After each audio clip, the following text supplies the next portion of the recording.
গ্রেফতারের ২৭ দিন পর কাশিমপুর কারাগার থেকে মুক্তি পেলেন চিত্রনায়িকা পরীমনি। এক নজর দেখতে উপচে পড়া ভিড়, গাড়ি থেকেই ভক্তদের উদ্দেশ্যে হাত নাড়লেন। প্রায় ১০০ বছরের পুরানো ফেরি নিয়ে চলছে পদ্মা পাড়ি। ৫৩টির মধ্যে মাত্র ৬টি ফেরির আছে হালনাগাদ সনদ। ফিটনেসের অভাবে বারবার পদ্মা সেতুর সঙ্গে দুর্ঘটনা। বিএনপির ৪৩তম প্রতিষ্ঠা বার্ষিকীতে জিয়াউর রহমানের সমাধিতে দলের শ্রদ্ধা।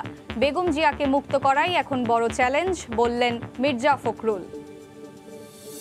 এবং যমুনা নদীর পানি বেড়ে টাঙ্গাইলে নতুন নতুন এলাকা প্লাবিত, তলিয়ে বিস্তীর্ণ এলাকার ফসলি জমি। ত্রাণ সহায়তা না পাওয়ার অভিযোগ বানভাসী মানুষের।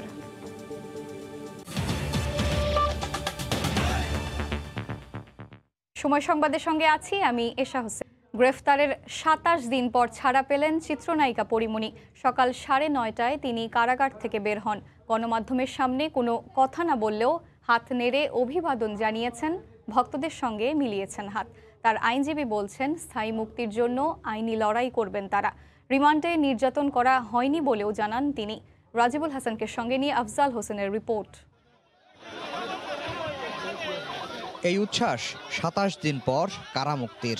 মুখে কিছু না বললেও ছাদ খোলা গাড়িতে হাত নেড়ে অভিবাদন জানিয়েছেন চিত্রনায়িকা পরীমনি। হাত মিলিয়েছেন ভক্তদের সাথে। মঙ্গলবার রাত ১০টায় মুক্তির আদেশ পৌঁছায় কারাগারে। তখনই জেনেছেন সে খবর। বুধবার আনুষ্ঠানিক প্রক্রিয়া শেষে সকাল ৯:৩১ সাদা গাড়িতে চড়ে বের হন তিনি। সঙ্গে ছিলেন তার আইনজীবী ও খালু। মুক্তির আগে তার আইনজীবী জানান, রিমান্ডে তাকে নির্যাতন করা হয়নি। স্থায়ী মুক্তির জন্য চালানো হবে আইনি লড়াই। চার্জশিট পর্যন্ত বিজ্ঞ আদালত গতকাল তার জামিন মঞ্জুর করেছে। আমরা অবশ্যই চার্জশিট আসলে তার জামিন মঞ্জুরের ব্যবস্থা বা পদক্ষেপ অবশ্যই গ্রহণ করব, জামিন যাতে পার্মানেন্ট হয়। আর আইনানুগ যে প্রক্রিয়া, জেলখানা থেকে আইনানুগ যে প্রক্রিয়ায় একজন আসামি বের হবে, আমরা ঠিক সেই আইনটাকেই ফলো করেছি। রিমান্ডে কোনো নির্যাতনের কোনো অভিযোগ করেছেন? না না। পরীর মুক্তির খবরে বুধবার সকাল থেকে কারা ফটকের সামনে জড়ো হন তার ভক্তরা। এক নজর দেখার জন্য অপেক্ষা করেছেন ঘন্টার পর ঘন্টা। পছন্দ অনেক কিছু না, সে আমাদের দেশের শিল্পী। আমার অনেক ভালো লাগে পরীমনিকে। কালকে ৩ নম্বর হাই সিকিউরিটি গেছিলাম তাকে দেখতে জন্য, বাট কালকে তিনি বাইরে আসেনি, কালকে কাগজ আসেনি এই জায়গায়। আমরা চেয়েছি যে ওই দাঁড়ায় হারে সবার লোকে হ্যান্ডশিপ করলো। গত ৪ আগস্ট পরীমনিকে গ্রেফতার করে র্যাব। তার বিরুদ্ধে মাদক মামলা করে সংস্থাটি। এ মামলায় ৩ দফায় ৭ দিনের রিমান্ডে নেওয়া হয় তাকে। ৩বার জামিন চেয়ে না পেলেও চতুর্থ দফায় নারী, অভিনেত্রী, অসুস্থ এই ৩ বিবেচনায় জজ আদালত পরীমনিকে জামিন দেন। আফজাল হোসেন, সময় সংবাদ, গাজীপুর। এই মুহূর্তে বনানীতে চিত্রনায়িকা পরীমনির বাসার সামনে আছেন রিপোর্টার কামরুজ্জামান মামুন। সরাসরি চলে যাচ্ছি তার কাছে। মামুন। এশা, এর মধ্যে আপনি সহ কিন্তু সারা দেশের মানুষ জানতে পেরেছে যে পরীমনিকে আদালত গতকাল যে জামিনাদেশ দিয়েছিলেন, সেই পরীমনি কিন্তু আজ সকাল ৯:৩০টার পরে তাকে কাশিমপুর কারাগার থেকে জামিনে মুক্তি দেওয়া হয়েছে এবং তারপর থেকে আমরা আসলে খোঁজখবর রাখছি যে তিনি আসলে কোথায় যাবেন। তো সবশেষ খবর আমাদের হাতে যেটি রয়েছে, তার আইনজীবীর সঙ্গে আমাদের মুঠোফোনে যোগাযোগ হয়েছে। তিনি জানিয়েছেন যে তাকে বহনকারী যে গাড়িটি রয়েছে সেই গাড়িটি উত্তরার কাছাকাছি এসেছে। অর্থাৎ বলা চলে যে আর অল্প সময়ের মধ্যে তিনি তার বনানীর যে বাসভবন রয়েছে, এই বনানীর যে বাড়ি রয়েছে তার, সেই বনানীর বাড়িতেই তিনি আসবেন। তার আইনজীবী সর্বশেষ যে তথ্য আমাদেরকে জানিয়েছেন সে অনুযায়ী বলছি। তবে আমরা একটি বিষয় এখানে লক্ষ্য করছি যে এখানে গণমাধ্যম কর্মীরা বা এখানে বিভিন্ন যে অনলাইন রয়েছে সেগুলো বা বিভিন্ন যে ইউটিউব চ্যানেল রয়েছে সেগুলো থেকে কিছু গণমাধ্যম কর্মী এসছেন, কিন্তু তার যে সহকর্মী বা সতীর্থ যারা চলচ্চিত্র অঙ্গনের, তারা কিন্তু আসলে তাদের কাউকে কিন্তু আমরা এখানে এখন পর্যন্ত দেখিনি। এখন পর্যন্ত আমরা যেটি দেখছি যে তার বাড়ির যে মূল ফটক সেটি কিন্তু আসলে তালাবদ্ধ অবস্থায় রয়েছে এবং সেখানেও কিন্তু কোনো মানুষের উপস্থিতি আমরা দেখিনি। বলা চলে যে খুব নীরবতার মধ্যেই তিনি এখানে আসছেন। আমরা এর আগে দেখেছিলাম মাদক মামলায় ৪ আগস্ট তাকে যখন গ্রেফতার করা হয়, সেই সময় তার বাড়ির সামনে কিন্তু হাজার হাজার উৎসুক জনতা ভিড় করেছিলেন, কিন্তু আজকে আমরা দেখছি যে এইখানে বনানীর বাসায় তিনি যখন আসছেন সেখানে কিন্তু এরকম কোনো পরিস্থিতি নেই। তো সর্বশেষ তথ্য আমাদের কাছে যেটি রয়েছে যে তিনি আর অল্প কিছুক্ষণের মধ্যেই তার যে বাড়ি সেই বাড়িতে আসবেন। তবে কাশিমপুর কারাগারে আমরা যেমনটা দেখেছিলাম যে তিনি গণমাধ্যমের সঙ্গে কোনো কথা বলেননি। আমরা এখানে অপেক্ষায় আছি, তিনি হয়তো এখানে এসে আমাদের সঙ্গে কথা বলবেন এবং তার যে অনুভূতি সেটি আসলে আমাদেরকে জানাবেন। তো এসব পরিমণি আসা মাত্রই এখানকার সর্বশেষ তথ্য আবার আপনাকে জানাবো। গ্রেফতারের 27 দিন পর আজ কারাগার থেকে ছাড়া পেলেন চিত্রনায়িকা পরিমণি। সে বিষয়ে কথা বলতে বনানী থেকে আমাদের সঙ্গে সরাসরি যুক্ত ছিলেন সহকর্মী কামরুজ্জামান মামুন। অন্য প্রসঙ্গ, সাধারণত একটি নৌজান 40 বছর চলাচল করতে পারলেও দেশে এখন চলছে 95 বছর বয়সী ফেরিও। পদ্মা সেতুর দুর্ঘটনার পেছনে বড় একটা কারণ ফিটনেস ছাড়া এই ফেরি। যে 53টি ফেরি এখন চলাচল করছে তার মধ্যে 47টিরই ফিটনেস সনদ হালনাগাদ করা নেই। তবে নৌ পরিবহন মন্ত্রণালয়ের দাবি নিয়মিত সংস্কার করেই চালানো হয় ফেরি। এহসান জুয়েলের রিপোর্ট, ছবি তুলেছেন ওমর ফারুক। নদীমাতৃক বাংলাদেশে একসময় যোগাযোগের বড় মাধ্যম ছিল নৌপথ। নতুন নতুন সেতু নির্মাণের পর এর পরিধি কমে এলেও এখনও দেশে নৌপথে 6টি রুটে চলছে 53টি ফেরি। সাম্প্রতিক সময়ে পদ্মা সেতুতে যে 4টি ফেরি ধাক্কা দেয় এর একটিরও ফিটনেস সনদ হালনাগাদ করা নেই। 2টি ফেরি এর মধ্যে নির্ধারিত 40 বছরের চেয়ে বেশি সময় ধরে চলছে। সবশেষ মঙ্গলবার পদ্মা সেতুর স্প্যানে লেগে ভেঙে গেছে ফেরি বীরশ্রেষ্ঠ জাহাঙ্গীরের মাস্তুল। এই ফেরিটি বানানো হয়েছে 1993 সালে। ফিটনেস সনদের মেয়াদ শেষ হয়েছে 17 জুলাই। আগের দুর্ঘটনাগুলোর জন্য দায়ী রোরো ফেরি শাহ মাকদুম তৈরি হয় 1985 সালে, ফেরি শাহজালাল 1980 ও ফেরি কাকলি তৈরি হয়েছে 1974 সালে। শিমুলিয়া বাংলাবাজার রুটে যে ফেরিগুলো চলছে এর মধ্যে শুধুমাত্র ফেরি ক্যামেলিয়ার ফিটনেস সনদ হালনাগাদ করা আছে। একটি দুর্ঘটনার পর কিছুদিন সচেতনতার পর আবারও শুরু হয় ফিটনেসবিহীন ফেরির চলাচল। দীর্ঘদিন যাবত আমাদের ম্যানেজমেন্ট অর্ডার দিচ্ছে, তোমাদের ফ্লাড ফেরি যতগুলো আছে সব সাইড করে রাখো, সাইড করে আছে। আবার যখন ম্যানেজমেন্ট অর্ডার দিবে তখন আবার রানিং হয়ে যাবে। ফেরি দুর্বল, যাইতে চাইলে ডাইন সাইডে যাইকে বাম সাইডে, মানে ফেরির ইঞ্জিনে কোনো শক্তি নাই, মেনটেন্যান্সে কোনো লোক নাই ঠিক মতন, সবাই আছে পয়সার দাম দেয়। ভালো উন্নত মানের ফেরি আনা যায় তাহলে আসলে ওই দুর্ঘটনাগুলো কমতে থাকবে আস্তে আস্তে। আইন অনুযায়ী এক একটি নৌযান সর্বোচ্চ 40 বছর চলতে পারার কথা। সেই সময়সীমা পার হয়ে গেছে এমন ফেরির সংখ্যা 20টি। এমনকি 95 বছর বয়সী ফেরি আছে 5টি। বিড়ালের গলায় ঘণ্টা বাঁধার কথা যে সরকারি সংস্থার, সেই বিআইডব্লিউটিসির অধীনেই চলছে এসব ফেরি। গত 12 বছরে মাননীয় প্রধানমন্ত্রী প্রায় 23টা জলযান আমরা কিন্তু যুক্ত করেছি।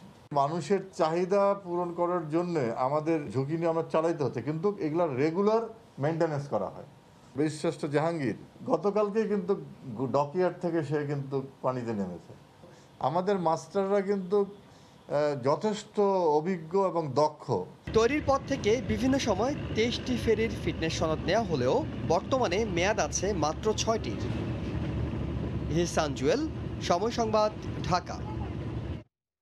পদ্মা সেতু এড়িয়ে শিমুলিয়া মাঝিরকান্দি রুটে আজ থেকে পরীক্ষামূলক ফেরি চলাচল শুরু হওয়ার কথা রয়েছে। এই মুহূর্তে শিমুলিয়া ঘাট এলাকায় আছেন সহকর্মী নাসিরুদ্দিন উজ্জ্বল।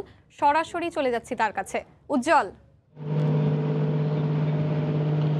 এশা, এই যে বিআইডব্লিউটিএ, বিআইডব্লিউটিসি এবং সেনা কর্মকর্তারা কিন্তু যেখানে নাব্য সংকটের কথা বলা হচ্ছিল সেই জায়গাটি পরিদর্শন করে কিছুক্ষণ আগে তারা এসছেন এবং সেখানে গেলকাল 12 ফুট পানি থাকলেও আজকে কিন্তু সেখানে পানির গভীরতা 5 ফুট। এই অবস্থায় তারা দেখে এসছেন এবং সেখানে বলছেন প্রায় 1000 ফুট এলাকা এই চ্যানেলের মধ্যে এই সমস্যাটি তৈরি হয়েছে। তবে এর আগে যেই এলাকাটিতে সমস্যা ছিল সেইখানে কিন্তু পানির গভীরতা ঠিক আছে। এখন নতুন এই চ্যানেলের আরেকটি যে লৌহজং টার্নিং পয়েন্ট, সেখানে কিন্তু এই চ্যালেঞ্জটি তৈরি হবার কারণে তাদের এই যে ফেরি কুঞ্জলতা যেটি ঘাটে অপেক্ষমান, শিমুলিয়া 3 নম্বর ঘাট থেকে কিন্তু এটি নতুন যে মাঝিকান্দি ঘাট করা হয়েছিল সেখানে কিন্তু পরীক্ষামূলকভাবে রওনা হবার কথা ছিল। সেভাবে কিন্তু ঢাকা থেকে কর্মকর্তারা এসছেন এবং সব ঠিকঠাক ছিল, কিন্তু এই নতুন সমস্যার কারণে কিন্তু সেটি তারা চালু করতে পারছেন না। এখন নতুন করে এই ব্যাপারে কি পদক্ষেপ নেবেন সে ব্যাপারে কিন্তু তারা বৈঠকে বসছেন। এই ফেরি কুঞ্জলতার উপরে কিন্তু কর্মকর্তারা বসছেন, তারা আলোচনা করছেন এবং ঢাকায় যারা আরো ঊর্ধ্বতনরা রয়েছেন তাদের সঙ্গে সমন্বয় করছেন। তারা বলছেন যে গেল 14 দিন ধরে কিন্তু এই শিমুলিয়া বাংলা বাজার গুরুত্বপূর্ণ রুটে ফেরি চলাচল পুরোপুরি বন্ধ রয়েছে, যে কারণে এখানকার মানুষের নানা রকম দুর্ভোগ রয়েছে এবং এই গুরুত্বপূর্ণ ফেরিটি বন্ধ থাকবার কারণে কিন্তু এখানে ওই জনগণের দুর্ভোগ ছাড়াও কিন্তু এখানকার যে অর্থনীতিতে নানা রকম চ্যালেঞ্জ তৈরি হয়েছে, সে কারণে কিন্তু পদ্মা সেতুকে এড়িয়ে যে নতুন ঘাট মাঝিকান্দি সেটি করা হয়েছিল এবং সেটি কিন্তু এর আগে আরেকবার পরীক্ষামূলক চালানোর একটা পরিকল্পনা ছিল এবং যে তারা বলছেন যে এখন যে স্রোত রয়েছে সেই স্রোতের কারণে কিন্তু তারা বলছেন যে ফেরিগুলো চালানো যাচ্ছে না। তবে এই রুটে কিন্তু এখন আমরা লক্ষ্য করছি ছোট বড় সব ধরনের নৌযানই চলাচল করছে এবং এই পদ্মা সেতুর নিচ দিয়ে কিন্তু সেই নৌযানগুলো চলাচল করছে। তো এই ছিল শিমুলিয়া ঘাটে যে নতুন মাঝিকান্দির সঙ্গে ঘাটে পরীক্ষামূলক ফেরি চলাচলের যে প্রস্তুতি তার সবশেষ খবর। এশা, শিমুলিয়া ঘাট থেকে আমাদের সঙ্গে সরাসরি যুক্ত ছিলেন সহকর্মী নাসিরুদ্দিন উজ্জ্বল। দলের চেয়ারপারসন বেগম খালেদা জিয়াকে মুক্ত করাই এখন দলের বড় চ্যালেঞ্জ বলে জানিয়েছেন বিএনপি মহাসচিব মির্জা ফখরুল ইসলাম আলমগীর। বিএনপির ৪৩তম প্রতিষ্ঠা বার্ষিকী উপলক্ষে সকালে চন্দ্রিমা উদ্যানে জিয়াউর রহমানের সমাধিতে দলের পক্ষ থেকে শ্রদ্ধা নিবেদন করা হয়। এ সময় উপস্থিত ছিলেন মহাসচিব মির্জা ফখরুল ইসলাম আলমগীর, স্থায়ী কমিটির সদস্য সহ সিনিয়র নেতারা। এ সময় তারা অভিযোগ করেন কর্মসূচি পালনে তাদের বাধা দেওয়া হচ্ছে। জিয়াউর রহমানের সমাধি নিয়ে প্রশ্ন তোলা দুঃখজনক বলেও মন্তব্য করেন মির্জা ফখরুল।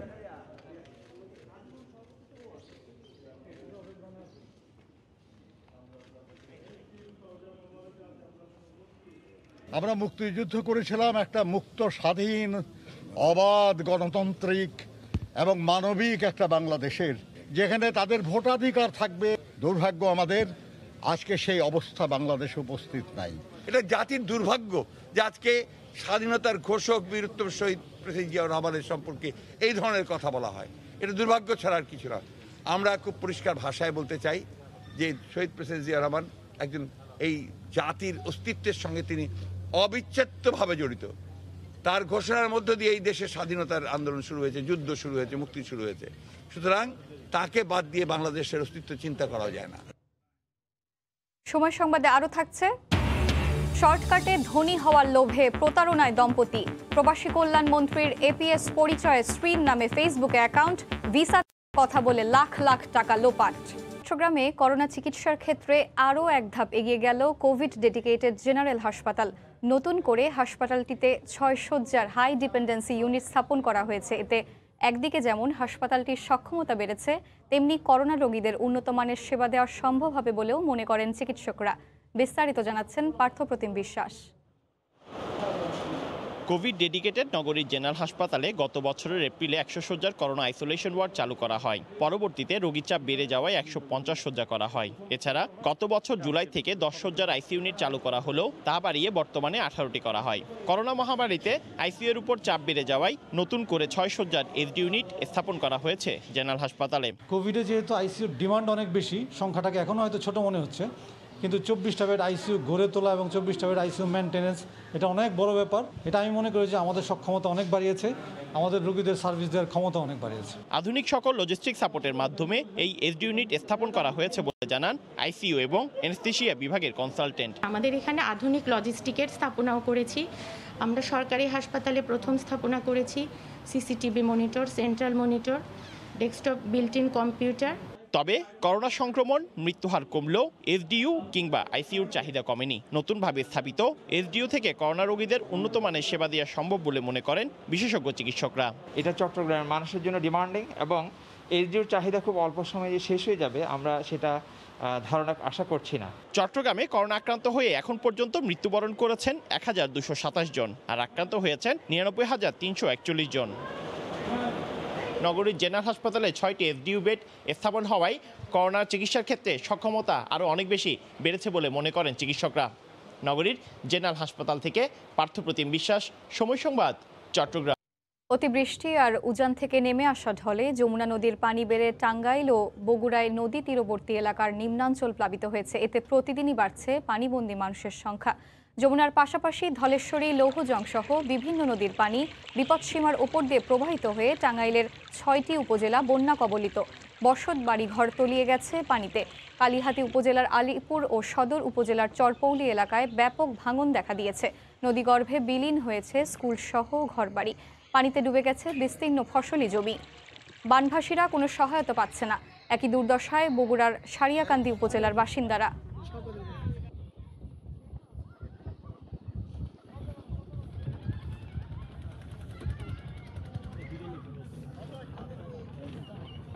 বাড়ি আসছিল সেটা হয়তো ভেঙে গেছে, নদীর গর্ভে গেছে। হ্যাঁ, এখনো আবদারপুরে আমরা বসবাস করতেছি, খুব কষ্টই করতেছি। বাদের টপের উপরে উঠে বসে আছি, গুদাম দিয়ে গুদামের ভিতরে বসে আছি, পাক করার জায়গার মতো পরিস্থিতি নেই। এই বন্যার এলাকার থেকে আমরা জমিটা রক্ষা করবো, আমরা এই উদ্যোগে আমরা কাজ করতেছি সবাই মিলেই। সময় সংবাদে আরও থাকছে। প্রথম টি20তে বিকেলে মুখোমুখি হবে বাংলাদেশ নিউজিল্যান্ড। পরিকল্পনা অনুযায়ী খেলতে চান টাইগাররা, ব্যাটিং উইকেটের ইঙ্গিত বিসিবির। স্বামী ছিনতাইকারী আর স্ত্রী হাসপাতালের আয়া, দুজনের পড়ালেখার দৌড় 8ম শ্রেণী পর্যন্ত। বছর দুয়েক আগে ধনী হওয়ার মিশন নিয়ে ছদ্মনাম ধারণ করে প্রতারণায় নামেন তারা। কৌশল হিসেবে শান্তা চৌধুরী নামে ফেসবুকে অ্যাকাউন্ট খুলে স্ত্রীকে প্রবাসী কল্যাণ মন্ত্রীর এপিএস হিসেবে তুলে ধরেন স্বামী। এরপর ট্যুরিস্ট ভিসা, আকামা ও চাকরি দেওয়ার প্রলোভন দেখিয়ে লাখ লাখ টাকা হাতিয়ে নেয় এই প্রতারক দম্পতি। বুলবুল রেজার রিপোর্ট। বড়লোক হওয়ার স্বপ্নে বিভোর মলিয়াতিক দম্পতি। স্বপ্ন বাস্তবায়নে 2019-এ মানুষ ঠকানোর ফন্দি আসে তাদের মাথায়। পরিকল্পনা মাফিক সামাজিক যোগাযোগ মাধ্যম ফেসবুকে ছদ্মনাম ধারণ করেন দুজন। বলি হয়ে যান শান্তা চৌধুরী আর আতিক হয়ে যান জয়। তারপর প্রবাসী কল্যাণ মন্ত্রীর এপিএস হিসেবে নিয়োগ দেয় প্রধানমন্ত্রী সহ সংশ্লিষ্টদের ধন্যবাদ জানিয়ে শান্তা চৌধুরীর অ্যাকাউন্ট থেকে পোস্ট দেয়া হয়। গুরুত্বপূর্ণ ব্যক্তিদের ছবির সঙ্গে স্ত্রীর ছবি জোড়াতালি দিয়ে ভুয়া ছবি তৈরি করেন স্বামী। সেসব ছবি শান্তা চৌধুরী নামের অ্যাকাউন্ট থেকে পোস্ট করে আস্থা অর্জনের চেষ্টা করেন সাধারণ মানুষের।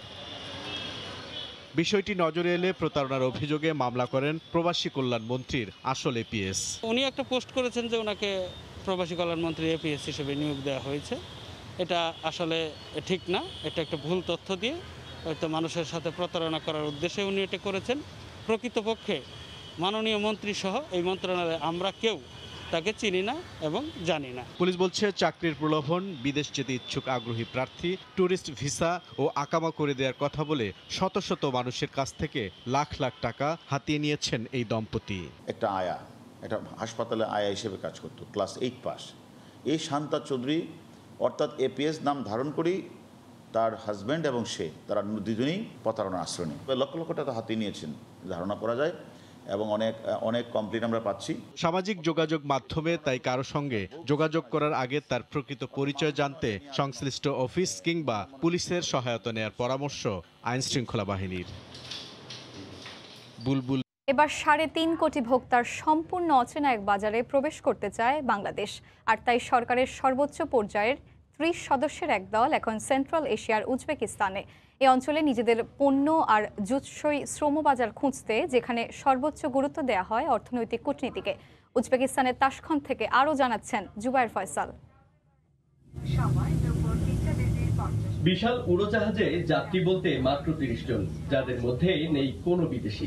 সবাই ছুটছেন এক অচেনা গন্তব্যে, দু একজন ছাড়া এর আগে যাদের কারোর পদচিহ্নই পড়েনি সেখানে। 36,000 ফুট উঁচুতে মেঘের সঙ্গে যুদ্ধ করে ছুটে চলা বোয়িং থেকে নিচে তাকালে প্রথম দেখাই মনে হবে কোনো এক পাথুরে পাহাড়ি বোধহয় যাত্রীদের গন্তব্য। টানা 6.5 ঘন্টার যাত্রা শেষে বিমান যখন নামতে থাকে মাটির টানে, ঘোর কাটে কিছুটা। দৃশ্যমান হয় উন্নয়নের প্রসব বেদনায় ভুগতে থাকা এক ভূখণ্ড।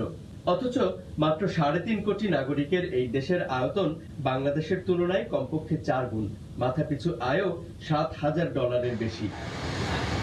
তাশখন্দের মাটি স্পর্শ করার পর চোখ কপালে উঠতে বাধ্য যে কারো। ইতিহাস আর আধুনিকতার মিশেলে গড়ে ওঠা 1000 বছর আগের এই শহর কোনো অংশেই কম নয় ওয়াশিংটন ডিসি থেকে। কি অবাক হচ্ছেন? পরিচ্ছন্ন ছিমছাম ট্রাফিক জ্যামহীন সড়কে সারি সারি শেভরোলেটের ছুটে চলা দেখে আপনার মনে হতেই পারে এটি ইউরোপ আমেরিকার কোনো শহর হয়তো। চলতি বছর এখানেই ইসলামিক ডেভেলপমেন্ট ব্যাংকের অ্যানুয়াল মিটিং শুরু হতে যাচ্ছে বুধবার। কিন্তু একদমই অপরিচিত এই ভূখণ্ডে বাংলাদেশের চাওয়া একটু আলাদা। মিটিং ছাপিয়ে তাই অচেনা বাজারে পণ্যের প্রসারেই নজর ব্যবসায়ীদের। আমরা যেহেতু ইলেকট্রনিক্স ইন্ডাস্ট্রি ম্যানুফ্যাকচারিং করি ইলেকট্রনিক্স প্রোডাক্ট, সেখানে অবশ্যই মনে করি যে অপরচুনিটি এক্সপোর্ট করার জন্য হোম অ্যাপ্লায়েন্সেস, সেই কারণেই এসেছি। করোনার চোখ রাঙানি উপেক্ষা করে এই সফর অনেকটাই স্বস্তি ফিরিয়েছে ব্যবসা বাণিজ্যের আকাশে। 2 বছর পর ইন্টারন্যাশনাল ফ্লাইট যেটা ছিল, মনে হচ্ছে করোনার যে গিফট লেগেছিল সেটা খুলে গেছে। প্রধানমন্ত্রী বেসরকারি শিল্প ও বিনিয়োগ উপদেষ্টা সালমান এফ রহমানের নেতৃত্বে বাণিজ্য সম্প্রসারণের এই সফরে আইসিটি প্রতিমন্ত্রী, বেজা চেয়ারম্যান ছাড়াও অংশ নিয়েছেন আইটি উদ্যোক্তা, ঔষধ শিল্প ও ব্যবসায়ী সংগঠনের প্রতিনিধিরা। জুবায়ের ফয়সাল, সময় সংবাদ, তাশখন্দ, উজবেকিস্তান। বাইরের খবর শেষ হলো মার্কিন যুক্তরাষ্ট্রের 20 বছরের আফগান যুদ্ধ। মঙ্গলবার হোয়াইট হাউসে যুদ্ধের আনুষ্ঠানিক সমাপ্তি টানেন যুক্তরাষ্ট্রের প্রেসিডেন্ট জো বাইডেন। জাতির উদ্দেশ্যে দেয়া এক ভাষণে বাইডেন বলেন, আফগানিস্তান থেকে মার্কিন সেনা প্রত্যাহার আমেরিকার জন্য সেরা সিদ্ধান্ত। নিউ ইয়র্ক থেকে বিস্তারিত হাসানুজ্জামান সাকির রিপোর্টে। আফগানিস্তানের সঙ্গে আমেরিকার যুদ্ধের পরিসমাপ্তি, সর্বশেষ মার্কিন সৈন্যটিও প্রত্যাহার করে নেওয়া হয়েছে। এরই মধ্যে তালেবানদের দখলে চলে গেছে আফগানিস্তান। ইসলামী মূল্যবোধ প্রতিষ্ঠায় আবারও কট্টর মৌলবাদী ভূমিকায় তালেবান। বিচ্ছিন্নভাবে হানাহানি চলছে দেশটি জুড়ে। ইতিমধ্যে সবচেয়ে বড় হামলাটি হয়েছে কাবুল বিমানবন্দরে। 13 মার্কিন সেনাসহ নিহত হয়েছেন মানুষ। তবে 20 বছরের যুদ্ধের ফল কি পেল যুক্তরাষ্ট্র? প্রেসিডেন্ট জো বাইডেনকে এমনই নানা প্রশ্ন আর সমালোচনা হজম করতে হচ্ছে ঘরে বাইরে। মঙ্গলবার হোয়াইট হাউসে জাতির উদ্দেশ্যে দেওয়া ভাষণে তারই ব্যাখ্যা দিলেন মার্কিন president. No nation has ever done anything like it in all of history. Only the United States had the capacity and the will and ability to do it, and we did it today. Afghanistan থেকে মার্কিন সেনা প্রত্যাহারের সিদ্ধান্তের দায় দায়িত্ব নিজের কাঁধেই নিয়েছেন Biden. এই যুদ্ধ চিরকাল চালিয়ে যাওয়ার পক্ষে যে তিনি নন, এটি বলতেও দ্বিধা করেননি। The previous administration's agreement said that if we stuck to the May 1st deadline that they had signed on to leave by, the Taliban wouldn't attack any American forces. But if we stayed, all bets were off. মার্কিন president বলেন, যুক্তরাষ্ট্র আফগানিস্তান থেকে 1,20,000 লোককে সরাতে সক্ষম হয়েছে। কোনো জাতি ইতিহাসে এমন কিছু করে দেখাতে পারেনি। শুধু যুক্তরাষ্ট্রেরই এটি করার সক্ষমতা রয়েছে। গত কয়েকদিনে কাবুল বিমানবন্দরের উদ্ধার কার্যক্রমকে অসাধারণ সাফল্য বলে মন্তব্য করেন বাইডেন। আফগানিস্তানে মানবিক বিপর্যয়ের সতর্ক বার্তা দিয়েছেন জাতিসংঘের মহাসচিব অ্যান্টনিও গুতেরেস। এক বিবৃতিতে দেশটির অর্থনৈতিক, মানবিক এবং মৌলিক পরিষেবা ভেঙে পড়ছে বলে গভীর উদ্বেগ প্রকাশ করেছেন তিনি। হাসানুজ্জামান সাকি, সময় সংবাদ, জাতিসংঘ সদর দপ্তর, নিউ ইয়র্ক। বন্ধকতা পেরিয়ে অবশেষে আফগানিস্তান থেকে দেশে ফিরেছেন 6 প্রকৌশলী। গতরাতে এমিরেটস এয়ারলাইন্সের একটি ফ্লাইটে হজরত শাহজালাল আন্তর্জাতিক বিমানবন্দরে পৌঁছান তারা। মৃত্যু ভয় আর দুঃসহ স্মৃতি নিয়ে দেশে ফেরার পর কান্নায় ভেঙে পড়েন কেউ কেউ। গত 15 আগস্ট তালেবান পুনরুত্থানের পর দুশ্চিন্তা বাড়তে থাকে আফগানিস্তানে থাকা আটকে পড়া বাংলাদেশিদের নিয়ে। সব উদ্বেগ, উৎকণ্ঠা আর চড়াই উতরাই পেরিয়ে দেশে ফিরেছেন 6 বাংলাদেশি প্রকৌশলী, যারা সবাই আফগানিস্তানের আফগান ওয়্যারলেস টেলিকমিউনিকেশন কোম্পানি AWCC-তে প্রকৌশলী হিসেবে কাজ করতেন। মঙ্গলবার রাত 11:26 এমিরেটস এয়ারলাইন্সের একটি ফ্লাইটে হযরত শাহজালাল আন্তর্জাতিক বিমানবন্দরে পৌঁছান তারা। এ সময় স্বজনদের সাথে তৈরি হয় আবেগময় মুহূর্ত। দেশে ফিরতে পেরে স্বস্তি ছিল তাদের চোখে মুখে। সরকার যেহেতু পরিবর্তন হইতেছে, এখন ওখানে তো কোনো সরকার নাই, অ্যাকচুয়ালি ফর্ম করে নাই, তো আমরা তো বুঝতেছি না যে ভবিষ্যৎ কেমন হবে। আমরা চেষ্টা করতেছিলাম যে কিভাবে যাওয়া যায়। ওখানে আমাদের সঙ্গে আমাদের কোম্পানি অ্যাসিওর করছিল আমাদের নিরাপত্তা দিবে, ওই হিসাবে আমাদেরকে পাঠানো হয়েছে, কিন্তু আমরা বাসায় থেকে ডিউটি করব। আফগানিস্তান থেকে এই 6 প্রকৌশলী দেশে ফেরার প্রথম চেষ্টা চালান গত 16 আগস্ট, কিন্তু তারা বিমানে উঠতে ব্যর্থ হন। পরে 25 ও 26 আগস্ট 160 আফগান শিক্ষার্থীর সাথে তারা আবারও দেশে ফেরার চেষ্টা করেন। 27 আগস্ট কাবুল বিমানবন্দরের বাইরে বোমা বিস্ফোরণের সময়ও তারা বিমানবন্দরেই ছিলেন, তবে ভাগ্যগুণে বেঁচে যান তারা। পরে 26 আগস্ট জাতিসংঘ ও যুক্তরাষ্ট্রের সহযোগিতায় তারা কাবুল ছাড়েন। এরপর কাতারে 3 দিন থেকে দুবাই হয়ে মঙ্গলবার রাতে দেশে ফেরেন তারা। নর্থ গেট দিয়ে 5 থেকে 7 বার ট্রাই করেছি, নর্থ গেট দিয়ে আমরা ঢুকতে পারি নাই। 30 মিনিট পরে ওই গেটে যাওয়ার কাছাকাছি যাওয়ার পরে আমরা শুনতে পারি যে নর্থ গেটে আর কি ব্লাস্ট হয়েছে। পররাষ্ট্র মন্ত্রণালয় জানিয়েছে আগামী কয়েকদিনের মধ্যে বাকি 6 বাংলাদেশি ও আফগান শিক্ষার্থীদের দেশে ফিরিয়ে আনা হবে। সময় সংবাদ, ঢাকা। দেখছেন সময় সংবাদ। অপেক্ষার পালা শেষ। আজ 5 ম্যাচ সিরিজের প্রথম টি20তে মুখোমুখি হবে বাংলাদেশ ও নিউজিল্যান্ড ক্রিকেট দল। প্রতিপক্ষের বিপক্ষে প্রত্যাশিত সাফল্য পেতে হলে পরিকল্পিত ক্রিকেটের কোনো বিকল্প নেই বলে মন্তব্য করেছেন টাইগার অধিনায়ক মাহমুদুল্লাহ রিয়াদ। অন্যদিকে হোম গ্রাউন্ডে বাংলাদেশ শক্ত প্রতিপক্ষ বলেই সতর্ক কিউই অধিনায়ক টম ল্যাথাম। মিরপুরে সিরিজের প্রথম টি20 মাঠে গড়াবে বিকেল 4টায়। বাংলাদেশের ব্যাটিং স্তম্ভ মুশফিক ফিরেছেন। লিটন আশায় গভীরতা বেড়েছে ব্যাটিং লাইন আপে। নাইমের সঙ্গে ওপেনিংয়ে লিটন, সাকিব 3 নম্বরে, মুশফিকের প্রিয় পজিশন 4 নম্বরে। ম্যাচের পরিস্থিতি বুঝে অধিনায়ক মাহমুদুল্লাহ, আফিফ ও সোহানদের ব্যাটিংয়ে হবে রদবদল। সাকিব থাকলেও উইকেট বিবেচনায় বিশেষজ্ঞ স্পিনার নাসুম আহমেদ থাকছেন, আর কাটার মাস্টারের সাথে শরীফুল ইসলাম। এতে গেল বাংলাদেশ দলের সম্ভাব্য একাদশের কথা। বাংলাদেশ দলের চাওয়া কি? ব্যাপারটি পরিষ্কার। নিউজিল্যান্ডের বিপক্ষে টি20তে অধরা জয়ই শুধু নয়, সংকল্প একটাই, সিরিজ জিততে চায় বাংলাদেশ। সর্বশেষ টি20 সিরিজের হারের প্রতিশোধের জ্বালাও মেটাতে চায় বাংলার বাঘেরা। বল 1 থেকে ভালো ক্রিকেট খেলার যে মন মানসিকতা এবং পজিটিভ মাইন্ডসেট, যেটা আমাদের অস্ট্রেলিয়া সিরিজেই ছিল, যে হাঙ্গারটা ছিল, আমাদের মনে হয় ওই জিনিসগুলো খেয়াল রেখে আমাদের ম্যাচগুলো খেলা উচিত। মূল দল না আসলেও লাথাম, নিকোলস, গ্র্যান্ডহোম, ম্যাট হেনরিদের মতো অভিজ্ঞদের সাথে তারুণ্যের মিশেলে দারুণ দল নিউজিল্যান্ড। কিন্তু মাইটি অস্ট্রেলিয়াকে গুড়িয়ে দেওয়ার পর এবার কি হবে নিউজিল্যান্ডের? একে তো ফর্মের তুঙ্গে টাইগাররা, তার উপর ঘরের মাঠ, সাকিব নাসুমদের স্পিন ভেলকি, মুস্তাফিজের কাটার ধাঁধা, তাই কিনা সতর্ক অতিথিরা। সিরিজটা সহজ হবে না। বাংলাদেশ দারুণ ফর্মে আছে। ওদের বিপক্ষে ভালো কিছু করতে হলে আমাদের সব বিভাগেই সর্বোচ্চ অবদান রাখার বিকল্প নেই। নিউজিল্যান্ডের বিপক্ষে এখন পর্যন্ত 10টি টি20 খেলে একটিতেও জিততে পারেনি বাংলাদেশ ক্রিকেট দল। নিউজিল্যান্ডকে বাংলাদেশ 3-2 ব্যবধানে হারাতে পারলে টি20 র্যাঙ্কিংয়ে 7 নম্বরে উঠবে। তার থেকে বড় কথা, নিউজিল্যান্ডকে যদি বাংলাদেশ একেবারে হোয়াইট ওয়াশ করে দেয়, তাহলে র্যাঙ্কিংয়ের ইতিহাসে যে কোনো ফরম্যাটে প্রথমবারের মতো টাইগাররা উঠে যাবে 5 নম্বরে। এমন দুর্লভ সুযোগ নিশ্চয়ই হেলায় হারাবেন না মাহমুদুল্লাহ রিয়াদরা। মিরপুর শেরেবাংলা জাতীয় স্টেডিয়াম থেকে হুমায়ুন কবির রোজ, সময় সংবাদ, ঢাকা। এ পর্যায়ে শীর্ষ সংবাদ জানিয়ে দিচ্ছে আরেকবার। কারামুক্তির উচ্ছ্বাস নিয়ে কাশিমপুর থেকে 19 দিন পর বের হলেন চিত্রনায়িকা পরিমণি। এক নজর দেখতে উপচে পড়া ভিড়, গাড়ি থেকেই ভক্তদের সঙ্গে মিলালেন হাত। বিএনপির 43তম প্রতিষ্ঠা বার্ষিকীতে জিয়াউর রহমানের সমাধিতে দলের শ্রদ্ধা। বেগম জিয়াকে মুক্ত করাই এখন বড় চ্যালেঞ্জ বললেন মির্জা ফখরুল।